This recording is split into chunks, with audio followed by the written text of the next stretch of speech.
Welcome है दार्जिलिंग के लिए। आपका ये दार्जिलिंग के विजिट के बारे में कुछ बोलेंगे तो अच्छा लगता आप सबको बहुत बहुत धन्यवाद। आपके माध्यम से मैं खासकर विशेष रूप से जो दार्जिलिंग के निवासी है और जो यहाँ के लोगों को एक मिलने का जो समय हो रहा है, ये मेरा दार्जिलिंग में फर्स्ट विज़िट है। पहली बार मैं दार्जिलिंग आ रहा हूँ और मुझे बहुत अच्छा लगा, क्योंकि इससे पहले दार्जिलिंग के बारे में हमने लद्दाख में बहुत सुना। लद्दाख में दार्जिलिंग बहुत पॉपुलर है, बहुत फेमस है, क्योंकि लद्दाख और दार्जिलिंग में बहुत सारे जो कॉमनलिटीज़ है, we share so many so much in common, like Buddhism common है, ट्रैवल कॉमन है, उसी तरह बहुत सारी चीज़ें हैं। तो बहुत सालों से रुचि था दार्जिलिंग विज़िट करने का, तो इस बार आना हुआ यहाँ। कल 12 तारीख को ड्रुक्पा थुक्से रिम्पोछे जी का बर्थडे है, साथ ही साथ गेल्वांग ड्रुक्पा रिम्पोछे का भी बर्थडे है। तो बर्थडे दली गुम्पा में एक बहुत बड़ा फंक्शन यहाँ पे हो रहा है। तो रिम्पोछे जी का मुझे आदेश मिला कि इस बार आपने यहाँ चीफ गेस्ट के तौर पे आना है, तो इस सिलसिले में आना हुआ। तो 3 दिन के लिए यहाँ आया, तो आसपास की जगह भी थोड़ा देख रहा हूँ। तो बहुत अच्छा लगा। मैं दार्जिलिंग वालों को बहुत बहुत अभिनंदन देता हूँ। आपका जो केंद्र शासित अंचल बना है, तो इस बारे में कुछ बोलेंगे तो जिस तरह आप सब जानते हैं, मैंने कहा कि दार्जिलिंग और लद्दाख में बहुत सारे कॉमनलिटीज़ है। उसमें एक चीज़ पॉलिटिकल कॉमनलिटीज़ भी है, मैं उस चीज़ को ज़रूर हाईलाइट करना चाहूँगा। क्योंकि जिस तरह दार्जिलिंग वाले अपने आइडेंटिटी को लेके, अपने कल्चर को लेके, अपने ज़मीन को लेके, अपने विकास को लेके जो हमेशा शुरू से चिंतित रहा है, उस तरह लद्दाख के लोग भी चिंता रहा है। और ख़ासकर लद्दाख जो है कश्मीर के डोमिनेंट्स में पिछले 70 साल रहा, तो अलग अलग टाइम पे बहुत वहाँ आंदोलन चला, जिस तरह आपके यहाँ भी चलते हैं पॉलिटिकल जो संघर्ष चलते हैं। लद्दाख में भी बहुत सारे पॉलिटिकल संघर्ष चला। तो 1989 में खासकर जो मेगा वहाँ पे पॉलिटिकल इवेंट हुआ, संघर्ष चला, उन दिनों लद्दाख को एक प्रपोजल दिया गया, आपको दार्जिलिंग की तरह हिल काउंसिल देंगे। तो लद्दाख वालों ने भी सोचा कि दार्जिलिंग पहले हमारा मांग जो है यूनियन टेरिटोरी शुरू से था। तो तब के सेंट्रल गवर्नमेंट ने बोला कि हम यूटी नहीं दे सकते, तो आपको ठीक है, कश्मीर से आप अलग है, आइडेंटिटी सारा विकास कश्मीर से दूर है, तो आपको अलग हम सिस्टम सेटअप देंगे, तो आपको दार्जिलिंग की तरह काउंसिल देंगे। तो हमारे लोगों ने भी सोचा कि दार्जिलिंग का काउंसिल कैसे होगा। तब 1993-4 में जो है लद्दाख का एक डेलीगेशन दार्जिलिंग आता है। तो यहाँ तब सुभाष गेशिंग जी यहाँ लीडर जो काउंसिल का होता था, तो सुभाष गेशिंग जी के साथ, उनके टीम के साथ, लद्दाख के जो पॉलिटिकल लीडर्स है उनके साथ 3, 4, 5 दिन, 6 दिन जो है मीटिंग करके दार्जिलिंग का सिस्टम जो है उन्होंने समझा। तो सबको अच्छा लगा, हाँ भाई फ़िलहाल ठीक है, दार्जिलिंग जैसा हमें काउंसिल दे दो।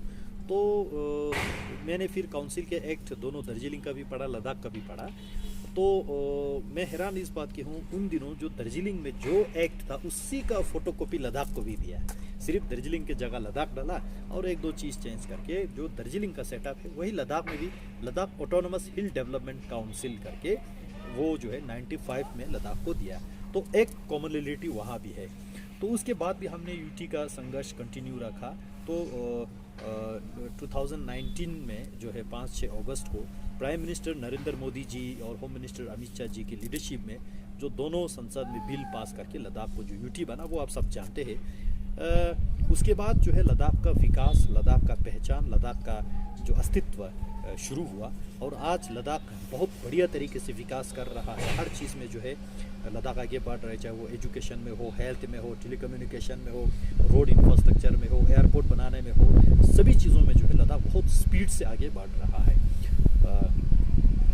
मुझे यहाँ आने के बाद भी पता चला, मैं पहले भी वहाँ आपके ऑनरेबल MP राजू बिस्ता जी मेरा बहुत अच्छा दोस्त है।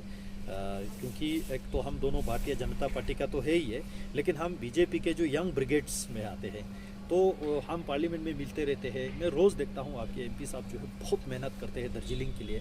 पार्लियामेंट में बार बार दार्जिलिंग के लिए बोलता है, गोरखा समुदाय के लिए बोलता है, हर कम्युनिटी के लिए जो है बार बार बोलता है यहाँ के विकास के बारे में, और यहाँ के जो परमानेंट पॉलिटिकल सोल्यूशन के लिए भी वो बार बार बोलते हैं। मुझे पता है कि यहाँ एक अलग अलग गोरखालैंड आंदोलन को लेके, परमानेंट पॉलिटिकल सोल्यूशन को लेके आंदोलन चला, और ख़ासकर जब लद्दाख को यूटी बना तो यहाँ भी उसका थोड़ा पकड़ बना। तो आप पहले हमने बोला कि हमें दार्जिलिंग जैसा बनाओ, बाद में दार्जिलिंग वालों ने बोला लद्दाख जैसा बनाओ, तो ये कॉमनलिटी भी हम में है। तो मैं आप सबको बहुत बहुत बधाई, इस पूरे दार्जिलिंग के लोगों को इस बात की भी बधाई देना चाहूँगा। आपने बहुत एक अच्छा young dedicated and energetic educated MP आपने निकला है, जो दिन रात लगा के दिल्ली में जो है, मैं रोज़ देखता हूँ किसी मंत्री के साथ पूछता है, किसी सेक्रेटरी के साथ, कि हर लोगों के साथ मिल के दार्जिलिंग के लिए जो काम करने का वो रुचि रखता है। सर दार्जिलिङ र यो लद्दाखको सिमिल्यारिटिज बारे अघि तपाईँले बताउनु भयो कि यहाँको दार्जिलिङ गोर्खा हिल काउन्सिलको ड्राफ्ट चाहिँ लद्दाखमा लगेर त्यो इम्प्लिमेन्ट गर्यो, त्यसको एक्सपिरियन्स कस्तो रह्यो, रिजल्ट के रह्यो, अलिकति भनिदिनुहोस् न। मैं एमपी बनने से पहले ऑटोनोमस हिल डेवलपमेंट काउंसिल लद्दाख का मैं काउंसलर भी रहा हूँ 2015 से लेकर 19 तक। तो 2018 से 19 तक मैं काउंसिल का जो चीफ एग्जीक्यूटिव काउंसलर भी मैं रहा हूँ। तो उसका मैंने उन दिनों जो है काउंसिल का एक सारा पढ़ा है। मैं तो समझता हूँ, मैं कल यहाँ आने के बाद मुझे पता चला कि यहाँ काउंसिल जो है अभी डिफंक्ट है। उसका अपना एक पॉलिटिकल रीजंस होगा, मैं उसमें नहीं जाना चाहूँगा, लेकिन मैं तो ये सोचता हूँ कि हमें काउंसिल जो मिला है इसको अच्छी तरह से चलाना चाहिए, क्योंकि लद्दाख वालों ने 95 से लेके अभी भी चला रहा है। तो इसमें कुछ कम है, कुछ ज़्यादा है, वो होता है। जो कम है उसको हम बाद में ज़्यादा के लिए डिमांड कर सकता है, जो हमारे पास आया है उसको अच्छी तरह से डिमांड करें तो यहाँ के निवासियों के लिए, यहाँ के हर ट्राइब के लिए, हर लोगों के लिए बहुत एक अच्छा एक इंस्टीट्यूशन है। लद्दाख वालों ने इसी को आज भी चला रहा है। पहले जब मैं काउंसिल का चीफ एग्जीक्यूटिव काउंसलर था, मेरे पास पूरा डिस्ट्रिक्ट का बजट जो है सिर्फ 55 करोड़ रुपीस ही था। जम्मू कश्मीर सरकार हमें पैसा ही नहीं देते थे। मैंने पार्लियामेंट में चिल्ला चिल्ला के बोला, 55 करोड़ में मुझे 55 डिपार्टमेंट चलाना पड़ता था, यानी कि एक साल में एक डिपार्टमेंट को 1 करोड़ से, उसमें आधा तो सैलरी में चला जाता था। तो 50 लाख के क्या काम करेंगे, लेकिन फिर भी हमने चलाया। लोगों के एस्पिरेशन को हमने जोड़ा, पॉलिटिकल मांग को काउंसिल के प्लेटफॉर्म से हमने आगे रखा, बहुत अच्छा। लेकिन आज वो काउंसिल एक बुनियाद बना लद्दाख को यूटी बनाने के लिए। उसमें हमारे पास तो पॉपुलेशन भी ज़्यादा नहीं है, क्या ज़्यादा प्रोटेस्ट करोगे, क्या ज़्यादा वो करोगे, पॉपुलेशन भी बहुत कम है। तो हमने बिल्कुल शांतिपूर्वक पीस तरीके से हमने विकास भी किया, लोगों का एस्पिरेशन भी उठाया, बीच बीच में हमने बात भी उठाते रहा। आज यूटी बनने के बाद लद्दाख को सालाना पैसा सेंट्रल गवर्नमेंट नरेंद्र मोदी जी 5,958 करोड़ दे रहा है। 5,958 करोड़ में काउंसिल का बजट जो है 200 लगभग 50 करोड़ हो चुका है। पहले मैं 55 करोड़ में था, आज के काउंसिल जो है 250 करोड़ का काम कर रहा है, काउंसिल ही कर रहा है। तो ये चीज़ें हैं। अब यहाँ काउंसिल का रेवेन्यू भी बहुत अच्छा होगा, क्योंकि यहाँ आपके पास टी इंडस्ट्री है, यहाँ टूरिज़्म बहुत अच्छा है, यहाँ जो सिल्क के जो फैक्ट्रीज है, यहाँ बहुत सारे एक्टिविटीज़ होते हैं। तो काउंसिल का रेवेन्यू भी अच्छा होगा। हमारे पास काउंसिल के रेवेन्यू भी नहीं है, वहाँ पे तो कुछ है नहीं है। टूरिज़्म है, वो उस पर हम पैसा लगाएगा तो 3 महीना आता है, वो भी नहीं आएगा। तो टूरिज़्म में जो है ट्रेवल एजेंट कमाते हैं, होटल कमाते हैं, रिजोर्ट ही कमाते हैं, काउंसिल टूरिज़्म से नहीं कमा सकते हैं। तो ऐसे बहुत सारे हमारे पास कंस्ट्रेंट भी थे, फिर भी हमने चलाया। तो मैं तो ये सोचता हूँ कि यहाँ काउंसिल जो है चलना चाहिए लोगों के हित के लिए। तो काउंसिल चला के जो है धीरे धीरे लोगों का जो है छोटे छोटे काम होता है, काउंसिल लेवल पे जो हो सकता है वो तो कम से कम हो जाएगा। तो वो भी एज पर पीपल एस्पिरेशन होगा। अभी जो है यहाँ जो इलेक्टोरल इंस्टीट्यूशन नहीं होने के कारण से ब्यूरोक्रेसी चला रहा है। वो ब्यूरोक्रेसी तो अपना हायर अथॉरिटी का वो जो है खुश करने के लिए अपना हिसाब से चलाएगा, लेकिन जब लोगों का इलेक्टेड रिप्रेजेंटेटिव होगा तो एज पर पीपल विशेस होगा। सर, पिछले 2019 से जम्मू कश्मीर को बाइफरकेट करके अभी यूनियन टेरिटरी लद्दाख में, तो सर अब क्या मानते हैं, जैसे सिमिलरिटीज की आप बात कर रहे हैं दार्जिलिंग और लद्दाख की, क्या होना चाहिए दार्जिलिंग जैसे माउंटेन रीजन को या लद्दाख जैसे माउंटेन रीजन को, बॉर्डर एरिया को सरकार की ओर से कैसे, मतलब किस तरह से इसको रखना चाहिए, आपका राय क्या है इसमें? मैं एक तो मैं दार्जिलिंग में पहली बार आया हूँ, आज मेरा दूसरा दिन है। तो यहाँ के जो पॉलिटिकल इन्वायरमेंट है, लोगों के एस्पिरेशन है, उसको मैं अच्छी तरह से अभी नहीं समझ पाया हूँ। लेकिन मैंने पूरा नहीं समझने के बाद मैं बोलूँगा कि ये होना चाहिए, वो होना चाहिए, शायद गलत हो जाएगा, है ना। आई स्पीक यू फ्रेंकली, तो वो गलत हो जाएगा। लेकिन जो मैं सोचता हूँ, आज माननीय मोदी जी का सरकार है, उसमें मैं 2 बात आपको हाईलाइट करना चाहूँगा। एक तो हिमालय हुआ और विशेष रूप से दार्जिलिंग जैसे जो ट्राइबल एरिया हुआ, आपने रिसेंटली देखा जो बोडो ट्राइब के साथ जो है एक परमानेंट सोल्यूशन हुआ।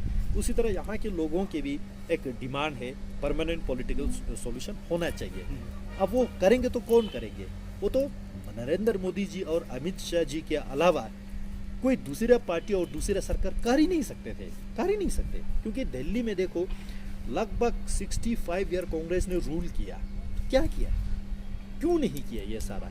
लेकिन आज मोदी जी के सरकार आने के बाद देखो बोडोलैंड का सोल्यूशन दिया, लद्दाख का सोल्यूशन दिया, उसी तरह ग्रेजुअली सबका सोल्यूशन दे रहे हैं। तो मेरा पूरा उम्मीद है, विश्वास है, दार्जिलिंग का भी टाइम जल्दी आएगा।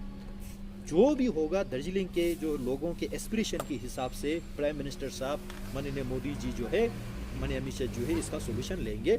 ये इंपॉर्टेंट बात जो है हम सबको ध्यान में रखना चाहिए। इसलिए मैं कहता हूँ हम ट्राइबल लोग, हम पहाड़ी के लोग, हम हिमालय के लोग जो है मोदी जी के साथ चलने के अलावा हमारे पास दूसरे तीसरे ऑप्शन नहीं रहता है। इलेक्शन में आप कोई भी आपको पैसा दे सकता है, कोई भी आपको जो है मैनिफेस्टो दे सकता है, लेकिन उसको इम्प्लीमेंट करता है कि नहीं करता है, ये हम सबको ध्यान में रखना होगा, पहला बात। दूसरी बात, आपने दार्जिलिंग जो है इसका एक अलग से आइडेंटिटी है, अलग से पहचान है। आपने रिसेंटली जो बजट देखा होगा, ये कमिंग फाइनेंशियल ईयर के लिए जो है इस पार्लियामेंट्री बजट सेशन में, उसमें एक चीज़ मैं आपको हाईलाइट करना चाहूँगा। एक है जो बॉर्डर विलेजेस को पहले कांग्रेस की सरकार दिल्ली में था, उसमें क्या था, बॉर्डर को डेवलप नहीं करना बॉर्डर की सुरक्षा मानते थे। Can you believe that? Border को है ना, क्योंकि वो ये मानते थे हम बॉर्डर में सड़क बनाएगा तो चाइना घुसने में आसान हो जाएगा, इसलिए बॉर्डर को सड़क मत बनाओ। वही विकास मानते थे, वही सुरक्षा मानते थे।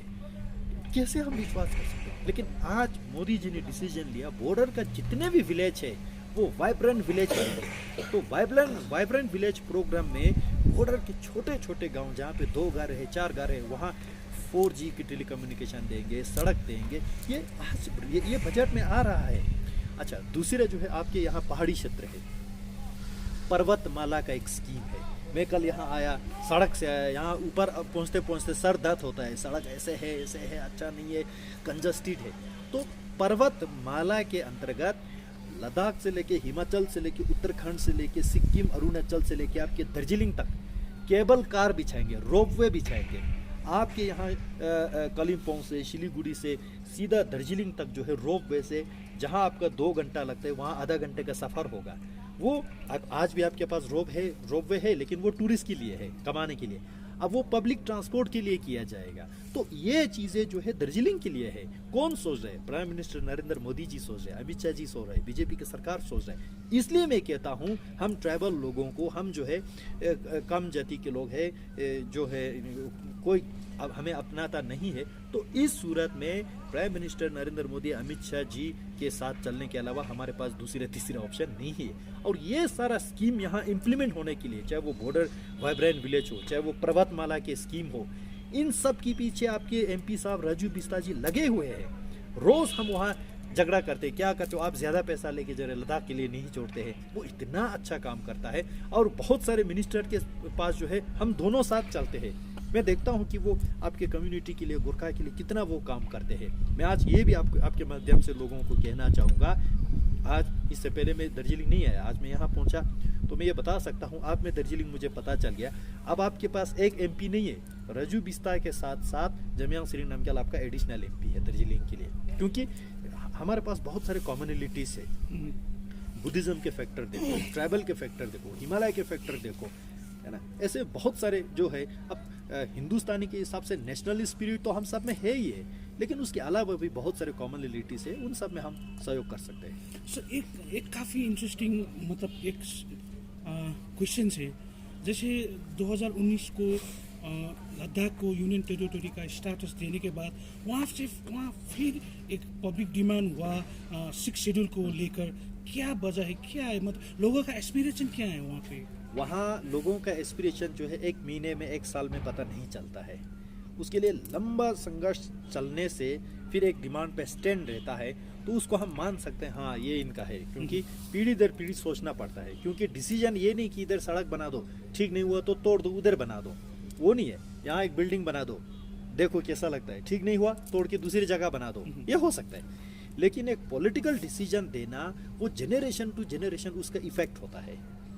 Isn't it? इसलिए अब पॉलिटिकल एस्पिरेशन जो है उस पर समय लगता है, उस पर डिस्कोर्स लगता है, डिबेट लगता है, डिस्कशन लगता है, तब जाके वो एक बोल सकता है कि भाई हाँ ये पीपुल लोगों के एस्पिरेशन है। तो हाल ही में आपने सही कहा, जो 6 शेड्यूल की डिमांड आया, फिर उसमें जो है काउंसिल को एम्पावर करने का डिमांड आया, फिर स्टेटहुड बनाने का, फिर स्टेटहुड नहीं बना के यूटी विद लेजिस्लेचर बनाने का, अच्छा फिर सिक्किम लायक बनाने का, जम्मू कश्मीर लायक बनाने का, फिर बीच में बोलता है कि पुडुचेरी जैसा बनाने का। तो ये अलग अलग जो है, ये हम समझ सकते हैं 2024 का इलेक्शन जल्दी वो आने वाला है, तो ये सारा मुद्दा पका रहा है, खिचड़ी पका रहा है। उसके अलावा प्रधानमंत्री जी ने साफ शब्दों में कहा लद्दाख को कार्बन न्यूट्रल बनाना है, लद्दाख को सस्टेनेबल बनाना है।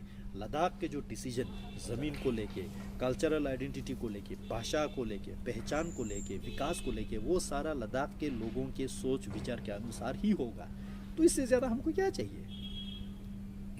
सर जैसे आपका दार्जिलिंग के जो पॉलिटिकल इधर में जिस प्रॉब्लम है, मतलब आप जानते हैं बंगाल के साथ इधर में प्रॉब्लम है, जैसे जम्मू कश्मीर के साथ आपका लद्दाख का था, तो दार्जिलिंग के पॉलिटिकल प्रॉब्लम के ऊपर या पॉलिटिकल सॉल्यूशन आपका स्टैंड क्या रहेगा? क्योंकि जब हमारा बात हुआ नहीं, वो मैंने शुरू में कहा दार्जिलिंग वालों के लिए एक तो यहाँ के हक यहाँ के लोगों को मिलना चाहिए, ठीक। अब वो अलग अलग रास्ता है, परमानेंट पॉलिटिकल सॉल्यूशन में जो दार्जिलिंग वाले सोचते हैं, विचार करते हैं, एस्पिरेशन है, उसी को प्रधानमंत्री नरेंद्र मोदी जी उसको एकोमोडेट करेंगे। हम दार्जिलिंग के साथ, प्रधानमंत्री जी के साथ हमेशा खड़ा है। तो क्या क्या चांसेस रहेगा सर अगली बार आप दार्जिलिंग नहीं, मैंने कह दिया ना आपको, एडिशनल एमपी आपको तो बोल दिया है, क्या आप चाहेंगे कि दार्जिलिंग कॉन्स्टिट्यूंसी पे एक बार आप इलेक्शन कंटेस्ट करिए?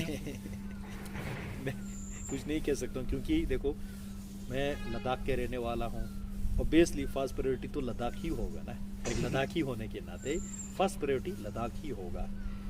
पार्टी जो डिसाइड करता है वो अलग बात है, हम पार्टी का भी कैडर है, तो पार्टी के डिसीजन, निर्णय जो है वो सारा आंखों पे होता है।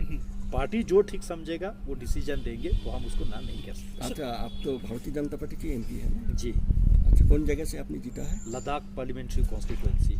जी। सर जैसे आप एडिशनल एमपी आपको मान लिया, मतलब बोल दिया, तो क्या पहाड़वासी ये एक्सपेक्ट कर सकता है कि आने वाले दिन में जो राजू बिस्ट जी यहाँ से दार्जिलिंग, वो आप उसमें आपका सपोर्ट रहेगा? एक चीज़ ये होता है, कल यूपी का इलेक्शन का रिजल्ट आया, बहुत अच्छा आया, उसका भी बधाई देना चाहूँगा प्रधानमंत्री नरेंद्र मोदी जी को, अमित शाह जी को और भारतीय जनता पार्टी के सभी कार्यकर्ता को। केवल यूपी का नहीं, उत्तराखंड का, गोवा का, मणिपुर का, 4 स्टेट्स में जो है बीजेपी फुल मेजोरिटी में आया, उसका मैं धन्यवाद देना चाहूँगा। और पंजाब में अरविंद केजरीवाल जी आम आदमी पार्टी को बधाई देना चाहूँगा। अब देखिए, यूपी यानी कि जो है यूपी से दिल्ली का दरवाज़ा खोलता है, ये सब जानते हैं। वहाँ पे 80 एमपी होता है, तो उसका एक पॉलिटिकल इम्पोर्टेंस होता है राजनीति में। उसी तरह बड़े बड़े स्टेट्स का जो है, जहाँ ज़्यादा एमपी होता है उसका आवाज़ भी ज़्यादा होता है, मोटा होता है। अब लद्दाख से केवल एक ही एमपी आता है, तो उस हिसाब से अगर पॉलिटिकल मैजिक नंबर के हिसाब से इतना इम्पोर्टेंट जो है नहीं मिलता है, लेकिन स्ट्रेटेजिक लोकेशन है, प्रधानमंत्री जी उसको बहुत अच्छी तरह से देख रहा है, ये एक सराहनीय बात है। मैं कहना चाहता हूँ दार्जिलिंग, ये जो एक ट्राइबल एरिया है, यहाँ का जो है कंपोस्ट कल्चरल आइडेंटिटी है, इसका जो है इम्पोर्टेंस जो है, मैं लद्दाख से आता हूँ इसलिए मैं समझ सकता हूँ, इसको बहुत अच्छी तरह से समझ सकता हूँ। इसलिए मैं कहता हूँ आप दार्जिलिंग वाले ये मान सकते हैं कि आपके पास 2 एमपी है, एक राजू बिस्ता जी, दूसरा जमियान सिंह नमग्याल। मेरे ओर से सपोर्ट क्या होगा, राजू बिस्ता जी जब भी पार्लियामेंट में, संसद में आवाज़ उठाएंगे, मैं उस आवाज़ को साथ देने वाला हूँ। जब भी राजू बिस्ता जी को लगता है कि भाई इस एमपी का मुझे सपोर्ट लेना चाहिए, वहाँ मंत्री जी से सिफारिश के लिए, उसके लिए, वैसे राजू बिस्ता जी मेरे से भी आगे काम करते हैं, फिर भी अगर लगता है कि इसमें उसका सपोर्ट हो सकता है, मैं चिट्ठी लिख के दे सकता हूँ, वहाँ मंत्री जी के साथ साथ जा सकता हूँ, प्रधानमंत्री जी से हम मिलते रहते हैं दोनों, तो आगे भी मिलते रहूँगा। तो बड़े बड़े प्रोजेक्ट हो, छोटे छोटे जो लोगों के एस्पिरेशन को ध्यान में रखना हो, उन सब में जो है लोग मान सकते हैं कि राजू बिस्ता जी के साथ जमियान सिंह नमग्याल तो है ही है, जमियान सिंह नमग्याल के साथ साथ भारतीय जनता पार्टी के जितने भी सांसद हैं, हम सब एक मिल के काम करते हैं। सर फाइनली सर क्या कोई पॉलिटिकल मीटिंग रहेगा इधर में आपका ड्यूरिंग योर स्टे? नहीं, अभी फिलहाल मेरा ये टूर जो है पॉलिटिकल पर्पज से नहीं है। अगर इलेक्शन होता तो पार्टी मुझे कैंपेन में भेजता, लेकिन ये ऐसा नहीं है। यहाँ पे जो दली गुम्बा कहते हैं उसमें एक बहुत बड़ा गुम्बा है, यहाँ का मोनास्ट्री है, बुद्धिस्ट मोनास्ट्री इंस्टीट्यूशन। फुत्सु रिनपोचे जी जो है लद्दाख में पैदा हुआ, लद्दाख के बाशिंदा है। तो रिनपोचे जी ने हमें यहाँ इनवाइट किया कि यहाँ आके उसके जो है बर्थडे सेलिब्रेशन का सेरेमनी का जो है चीफ गेस्ट बनने का। तो मैंने रिनपोचे जी के आदेश को स्वीकार करके मैं यहाँ आया हूँ और यहाँ 3 दिन आया हूँ, तो लोगों से मिल रहा हूँ। आज आप लोगों से भी बैठना हुआ, बहुत अच्छा लग रहा है, मीडिया वालों से भी बैठना हुआ। तो इसके अलावा पॉलिटिकल मीटिंग, पॉलिटिकल एक्टिविटीज़ ऐसा कुछ भी नहीं रहेगा। आपने सुना मैंने जो अपने नेशनल हाईवे जो लद्दाख का है उसके लिए सेंट्रल गवर्नमेंट, नीतीश गवर्नमेंट से भी बजट पास किया है, कितना रुपया का पास किया है? ये आज की ही बात है। सेंट्रल रोड फंडिंग में से, क्योंकि लद्दाख में अभी भी कुछ विलेजेस है जो रोड से अनकनेक्टेड है। अब जहाँ रोड नहीं पहुँचता है तो वहाँ विकास की कोई चीज़ नहीं पहुँच पाती। जहाँ सड़क नहीं है तो वहाँ टेलीफोन टावर लेके नहीं जा सकते हैं, वहाँ पे हॉस्पिटल के मटेरियल लेके नहीं जा सकते हैं, वहाँ स्कूल के जो ज़रूरत चीज़ें लेके नहीं जा सकते। तो जहाँ रोड लेके जाना सबसे पहला बुनियाद होता है। तो लद्दाख में कुछ गांव है जिसके लिए मैंने माननीय नितिन गडकरी जी से बार बार मिल के हमने काफ़ी कोशिश किया। तो टोटल 17 प्रोजेक्ट्स उसमें रोड एंड ब्रिजेस आता है। तो 17 प्रोजेक्ट्स के लिए लगभग 300 करोड़ 297 करोड़ जो है लद्दाख को आज सेंक्शन मिला है। तो वो खुशी की बात है हमारी। बधाई है आपको जी। तो आपके लद्दाख के टूरिज्म कैसा है वहाँ पर? टूरिज़्म जिस तरह दार्जिलिंग टूरिस्ट के लिए फेमस है, उस तरह लद्दाख भी बहुत फेमस है टूरिस्ट के लिए।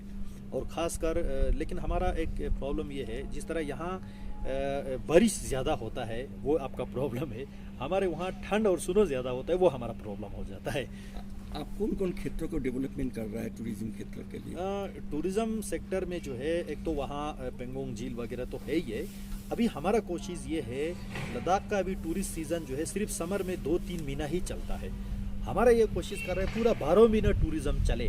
अब 12 महीना चले, समर का अपना एक ब्यूटी है, विंटर का अपना एक ब्यूटी है, तो स्प्रिंग एंड ऑटम का अपना अपना एक खासियत है। तो ये सारा अब विंटर में हम जो है विंटर रिलेटेड स्पोर्ट डेवलप कर रहा है।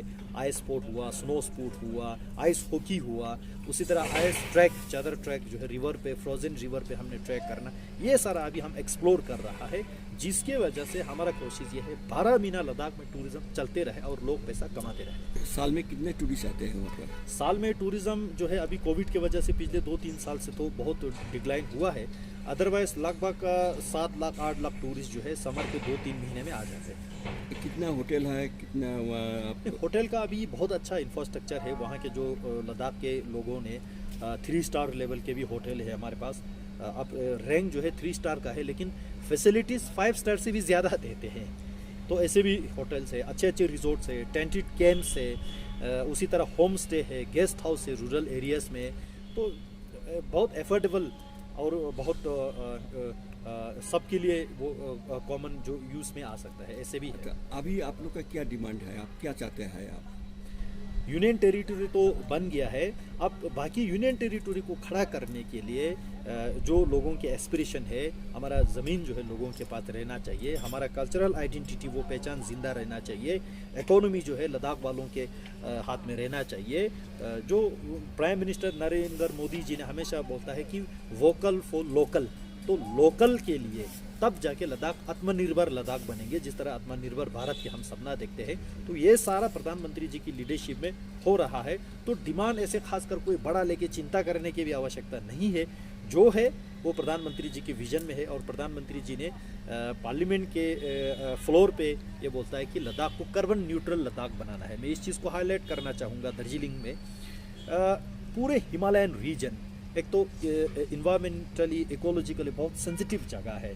प्लेन एरिया के लोग इसको नहीं समझ पाएगा ठीक तरह से, ये हिमालय के वाले ही समझ पाता है। हिमालय माने लद्दाख के कराकोरम से लेके यहाँ दार्जिलिंग के जो बॉटम तक, वहाँ से स्टार्ट होता है, यहाँ एंड होता है हिमालय।